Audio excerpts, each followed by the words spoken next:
स्वामी विवेकानंद जी ने एक बार कहा था, अपने जीवन के एक लक्ष्य निर्धारित करो और अपने पूरे शरीर को उस लक्ष्य से भर दो और हर विचार को अपनी जिंदगी से निकाल दो। सफल होने के मूल मंत्र यही है। स्वामी जी की 3 कहानियों के बारे में आज डिस्कस करेंगे जो आपको पूरी तरह से बदल के रख देगी। पहला, एक बार स्वामी जी को नदी पार करना था और वो नदी के पास खड़े थे। तभी एक साधु ने स्वामी जी से पूछा, क्या आप ही स्वामी विवेकानंद है? स्वामी जी ने जवाब दिए, जी हाँ, मैं ही स्वामी विवेकानंद हूँ। तभी साधु ने पूछा, स्वामी जी आप यहाँ पर क्या कर रहे हो?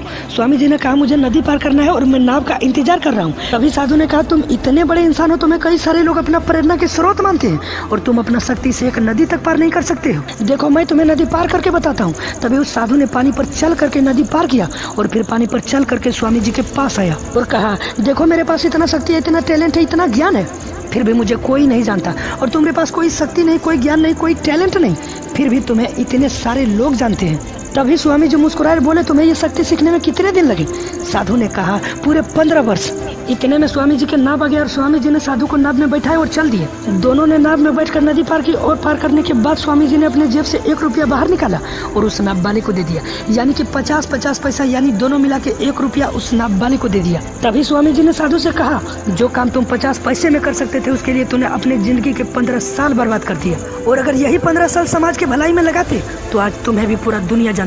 और मैंने यही किया, इसीलिए मुझे पूरा दुनिया जानती है और तुम्हें कोई नहीं जानता। और स्वामी जी ने कहा, तुम्हारे ही तरह कई सारे लोग ऐसे चीजों में दिन, हफ्ते, महीने और पूरे साल बर्बाद कर देता है जिनका उसके जिंदगी में कोई मतलब नहीं निकलता। इसीलिए टाइम ऐसे जगह इन्वेस्ट करो जहाँ एक्चुअल में उसका कोई सेंस निकले, क्योंकि टाइम से बढ़कर इस दुनिया में कोई इम्पोर्टेंट चीज नहीं है। अगर समय बर्बाद तो जिंदगी बर्बाद। दूसरी कहानी, एक बार स्वामी जी जंगल के रोड से गुजर रहे थे। तभी वहाँ पर स्वामी जी के पीछे कुछ बंदर पड़ गए और स्वामी जी को रगड़ने लगे और स्वामी जी भी उस बंदर के पीछा छुड़ाने के लिए भागते जा रहे थे।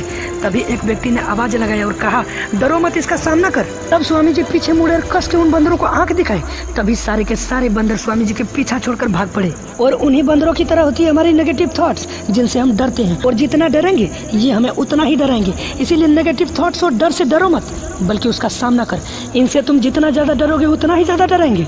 और अगर तुम इनका सामना करते हो तो नेगेटिव थॉट्स और डर भी एक दिन तुमसे डर जाएगा। तीसरी कहानी, स्वामी विवेकानंद के रूम में कुछ अंग्रेज लोग मिलने आए। अंग्रेज ने देखा एक बेड पर लाइनअप किया हुआ 15 से 20 किताबें रखा था, जिसमें अंग्रेज राइटर्स का बुक ऊपर था और श्रीमद् भागवत गीता सबसे नीचे था। तो अंग्रेज ने स्वामी जी से कहा, स्वामी जी आप फाइनली मान लिया कि हमारे राइटर्स ऊपर हैं और आपके श्रीमद् भागवत गीता सबसे नीचे है। You accepted. देखो सबसे ऊपर हमारे राइटर, उसके नीचे हमारे राइटर, उसके नीचे हमारे राइटर, आपका राइटर सबसे नीचे है। तभी स्वामी जी मुस्कुराए, नीचे वाली किताब को पकड़ी और झट से खींच ली। तब सारे के सारे किताबें नीचे गिर गई और अंग्रेज से स्वामी जी बोले, बेटा बेस तो यही था।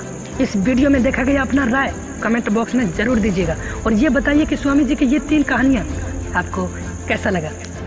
ये वीडियो देखने के बाद अगर आपको भी कुछ करने के लिए दिल में लगी हो आग, तो लाइक कीजिए, फॉलो कीजिए फेसबुक पे, सब्सक्राइब कीजिए चैनल को और दबाइए बेल आइकन को, ताकि मोटिवेशन का अगला नोटिफिकेशन आप तक रेगुलर पहुंचता रहे। धन्यवाद।